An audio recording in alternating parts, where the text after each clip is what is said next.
ইন্না নাফসা লা আম্মারাতুম বিসসু। মানুষের নাফসের মধ্যে তো অনেকটা স্তর আছে। কোনো নাফস হচ্ছে আম্মারা বিসসু, যে বেশি বেশি খারাপ কাজের নির্দেশ দেয়, এই প্রবৃত্তিগুলো।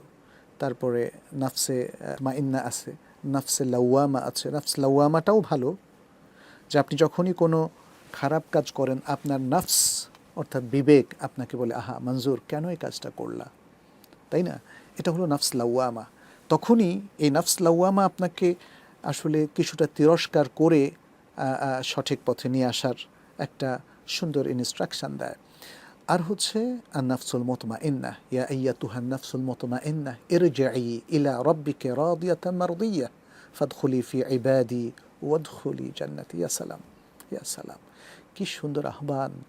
আল্লাহ, তুমি আমাদেরকে নাফসে মুতমাইন্নার অধিকারী করে দাও। হে প্রশান্ত আত্মা, ইয়া আইয়াতুহান নাফসুল মুতমাইন্না ইরজিই ইলা রাব্বিক, আল্লাহর দিকে, তোমার রবের দিকে ফিরে আসো। তাহলে নফস মুতমাইন্না এর অধিকারী তারাই হবে যারা মূলত আল্লাহর দিকে ফিরে আসে, আর আল্লাহও তাদেরকে আহ্বান করতে থাকেন। আল্লাহর পক্ষ থেকে আহ্বান চলমান থাকে, হে প্রশান্ত আত্মার অধিকারী ব্যক্তিরা, তোমরা আল্লাহর দিকে ফিরে আসো। ফাদখুলি ফি ইবাদি, এবং আমার ইবাদত গুজার বান্দাদের মধ্যে অন্তর্ভুক্ত হয়ে যাও, শামিল হয়ে যাও।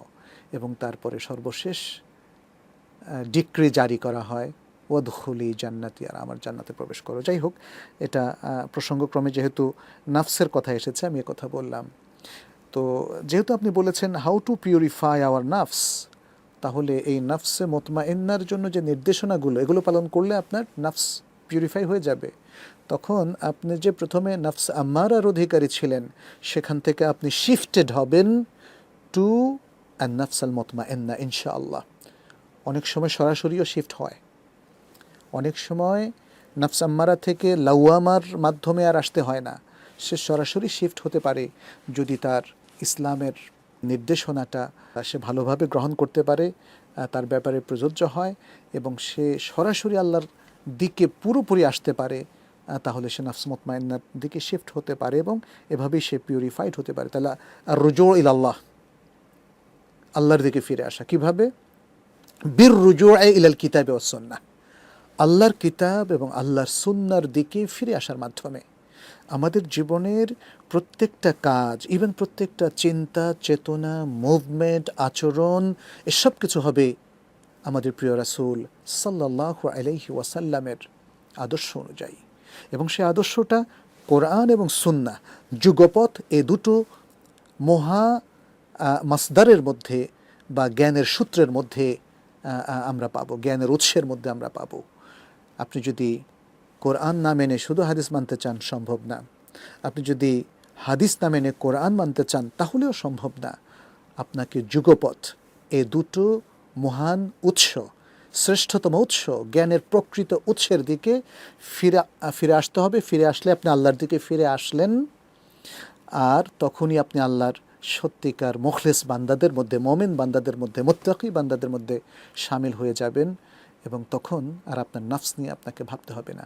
আপনার নফস তখন খারাপ কাজের নির্দেশ দেওয়ার দক্ষতা হারাবে, তুষ্ট প্রবৃত্তি তার আর তখন আর থাকবে না, কারণ সে নফসে মুতমাইন্নায় পরিণত হয়েছে। আপনার নফসের সাথে কিভাবে যুদ্ধ করবেন, জিহাদ করবেন? নফস সবসময় আমাদেরকে খারাপ দিকে পরিচালিত করে। যদি বলে যে সালাত পড়ো না, আপনি পড়বেন। যদি বলে যে তুমি এই অন্যায় কাজটা করো, এই হারামটা খাওয়া, অসুবিধা নাই, তওবা করে ফেলবা, কোনো অসুবিধা নাই, আপনি বলবেন যে না, আমি পাপ করব তারপর তওবা করবো না, আমি করবই না। এমনিই তো আমাদের আসলে কত পাপ হয়ে যায় বেখেয়ালে, জানার বাইরে। ফলে এভাবে নিজেকে আপনার সব সময়, যখনই নফস আমাকে আপনাকে খারাপ দিকে প্ররোচিত করবে, উদ্বুদ্ধ করবে, ঠেলে দেবে, তখনই দাঁড়িয়ে যাব, তখনই আল্লাহর কথা স্মরণ করব। আসলে আল্লাহর কথা স্মরণ, এটাই আমাদেরকে সবসময় ঈমান এবং তাকওয়ার পথে রাখবে এবং নফসের এই কুপ্রবৃত্তি থেকে আমাদেরকে আসলে উদ্ধার করবে আল্লাহর স্মরণ। এই জন্য আল্লাহ তাআলা বারবার স্মরণ করিয়ে দেওয়ার কথা বলেছেন, আমাদেরকেও বলছেন উযকুরুল্লাহ যিকরান কাসীরা, তোমরা আল্লাহকে বেশি বেশি যিকির করো।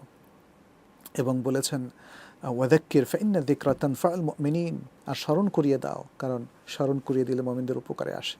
এবং বলেছেন লাকাদ কানা লাকুম ফি রাসূলিল্লাহি উসওয়াতুন হাসানাহ, লাকাদ কানা লাকুম ফি রাসূলিল্লাহি উসওয়াতুন হাসানাহ লিমান কানা ইয়ারজুল্লাহা ওয়াল ইয়াউমাল আখির ওয়া যাকারাল্লাহা কাসীরা।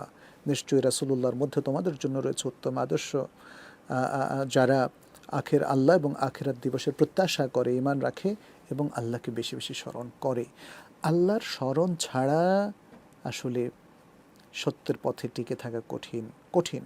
আপনি এই যে ৫ ওয়াক্ত সালাত আল্লাহর স্মরণ, কোরআন তেলাওয়াত আল্লাহর স্মরণ, যখনই আমরা কর্মক্ষেত্রে প্রবেশ করব, অফিসে আদালতে কিংবা প্রতিষ্ঠানে কাজ করব, তখনই যদি মানে এমন কোনো প্রস্তাব আমাদের কাছে আসে যেটা শরিয়ার লঙ্ঘন, ঘুষ অথবা অর্থনৈতিক কেলেঙ্কারি কিংবা কোনো দুর্নীতির প্রস্তাব, আপনি সেটাকে অম্লান বদনে ডিক্লাইন করবেন, প্রত্যাখ্যান করবেন। এটা হচ্ছে আল্লাহর স্মরণ। এবং এভাবেই আসলে নাফসের সাথে জিহাদ করা যায়। আর আপনি যদি অন্যায়ের সাথে কম্প্রোমাইজ করেন, আপনি হারামের সাথে কম্প্রোমাইজ করেন, অন্যায়ের পথে যদি আপনি চলেন, তাহলে কিন্তু সত্যিকার অর্থে নাফসের সাথে আপনি হেরে যাবেন। আপনি নাফসের সাথে যুদ্ধে পরাজিত সৈনিক হবেন। আল্লাহ আমাদেরকে রক্ষা করুন।